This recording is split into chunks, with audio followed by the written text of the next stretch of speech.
अजंत प्रकरण पुल्लिंग भाग के इस 7वें वीडियो में आपका हार्दिक स्वागत है। मैं डॉक्टर उज्ज्वल गोस्वामी, सह आचार्य संस्कृत, राजकीय डूंगर महाविद्यालय बीकानेर में कार्यरत हूँ।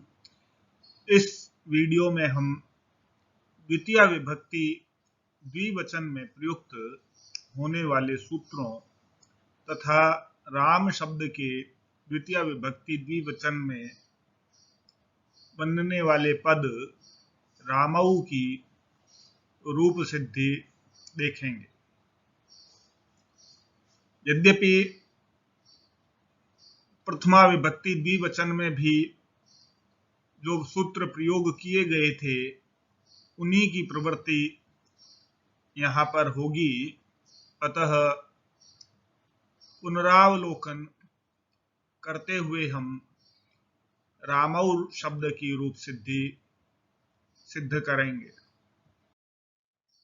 प्रथमा विभक्ति द्विवचन में जो सूत्र प्रयोग किया गया था वह था सरूपाणाम एक शेष एक विभक्तौ। इस सूत्र का तात्पर्य यह है कि एक विभक्तौ यानी सरूपाण्येव दृष्टानि तेषाम एक एव शिष्यते, अर्थात एक विभक्ति अर्थात समान विभक्ति के परे होने पर जितने शब्द समान रूप वाले हों उनमें से एक ही शेष रहे, अर्थात अन्य का लोप हो जाता है।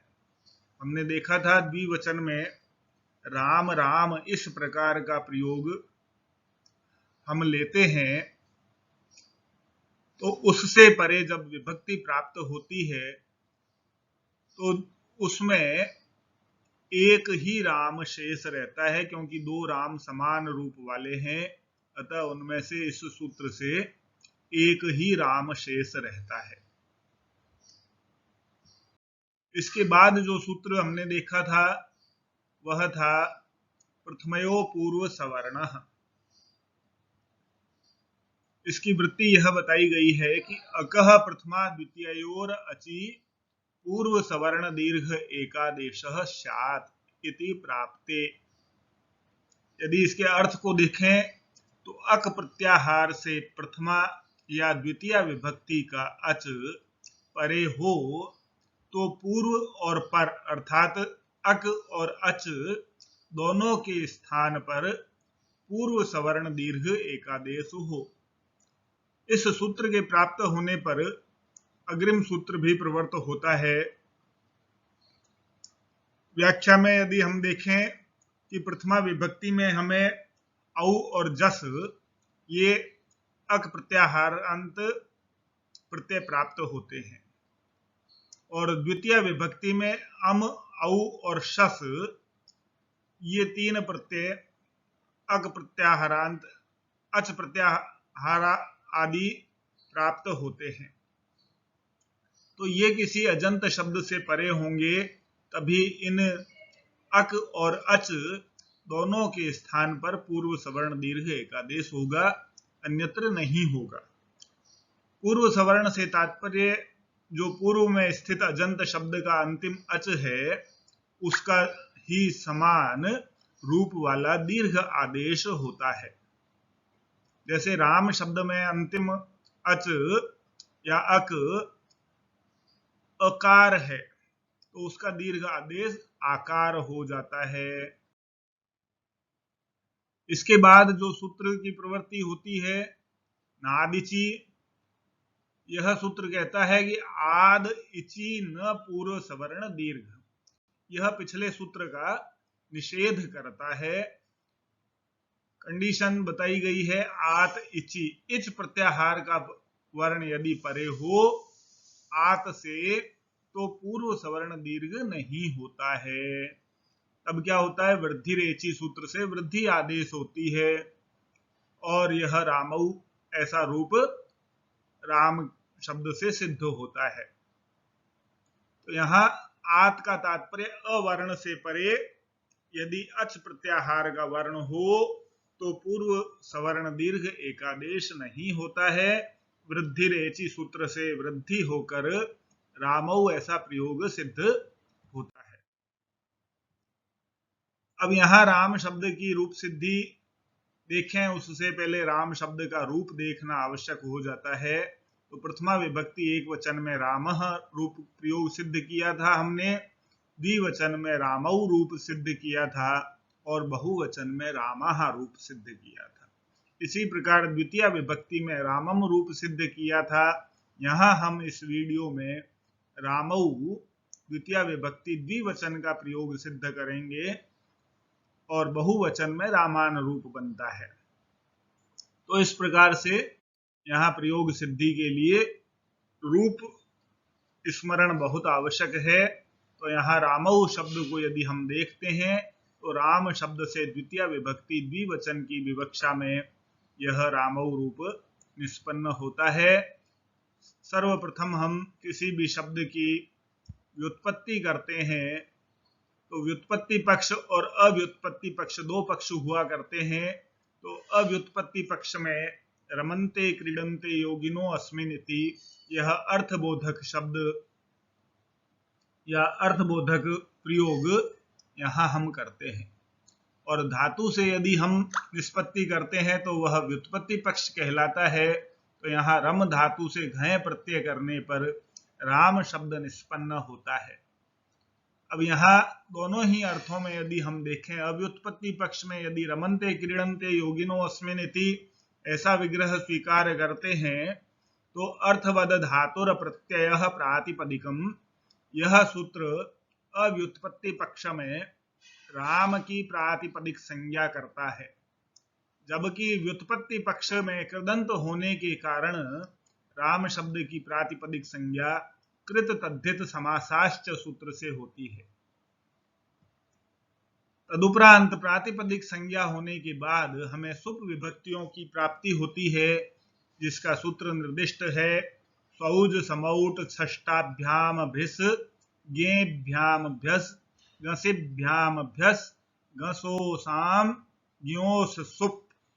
यह 7 विभक्तियों के एक वचन द्विवचन और बहुवचन के नियम से 21 प्रत्ययों का यह सूत्र है, जो आगे की सूत्रों की सहायता से क्रमानुसार एक वचन द्विवचन और बहुवचन में प्रथमा विभक्ति से लेकर सप्तमी विभक्ति तक प्रयोग किए जाते हैं। सर्वप्रथम इनकी प्राप्ति किससे होती है, तो यह सूत्र बताया गया है ज्ञाप प्रातिपदिकात। जी प्रत्ययांत, आप प्रत्ययांत अथवा प्रातिपदिक से इन प्रत्ययों की प्राप्ति होती है। तो यहाँ हमारे पास राम शब्द है, इसकी प्रातिपदिक संज्ञा हुई है। तो राम शब्द से प्रातिपदिक, राम प्रातिपदिक से परे इन प्रत्ययों की प्राप्ति होती है। किसकी प्राप्ति होती है, तो कहते हैं प्रत्ययों की प्राप्ति होती है। प्रातिपदिक से, गियंत से और आबंत से प्रत्ययों की प्राप्ति होती है। तदुपरांत परश्च प्रत्ययों की प्राप्ति कहाँ होती है, तो गी प्रत्ययांत, आप प्रत्ययांत और प्रातिपदिक से परे इनकी प्राप्ति होती है। तो सु आदि जो 21 प्रत्यय बताए गए हैं सुप प्रत्याहार के अंतर्गत, उन प्रत्ययों की प्राप्ति प्रातिपदिक यहाँ राम शब्द है उससे परे होगी। तो राम शब्द से परे सु आदि 21 प्रत्ययों की प्राप्ति होगी।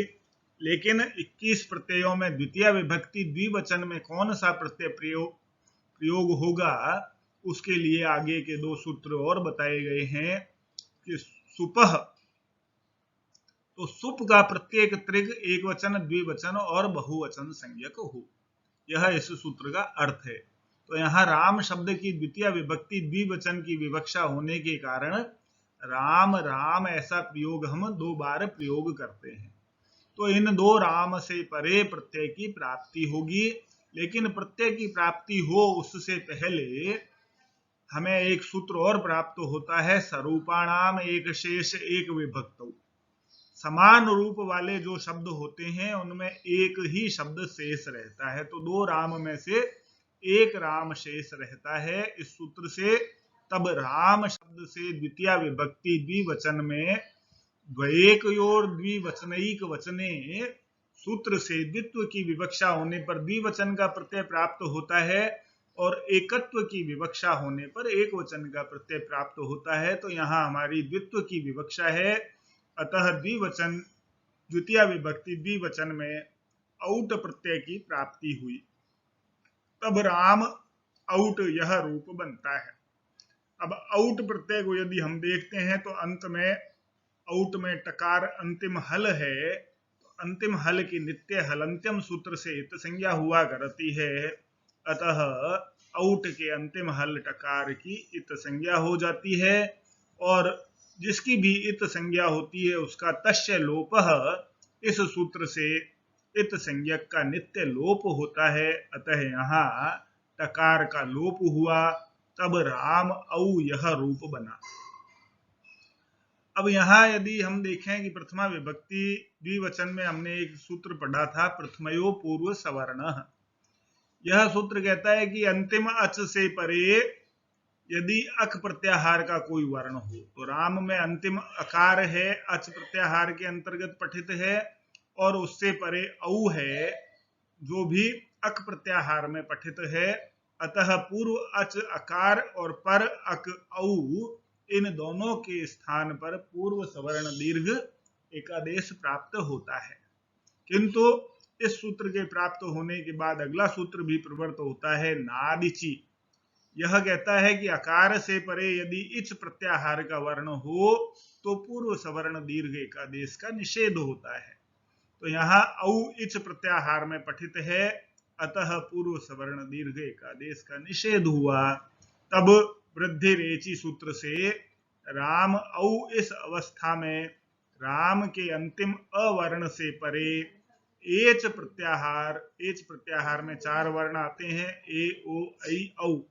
तो यहाँ औ परे होने पर पूर्व अवर्ण और पर एच औकार दोनों के स्थान पर एक वृद्धि औकार आदेश होकर रामऊ यह रूप प्रथमा विभक्ति द्विवचन में भी सिद्ध होता है और द्वितीय विभक्ति द्विवचन में भी सिद्ध होता है।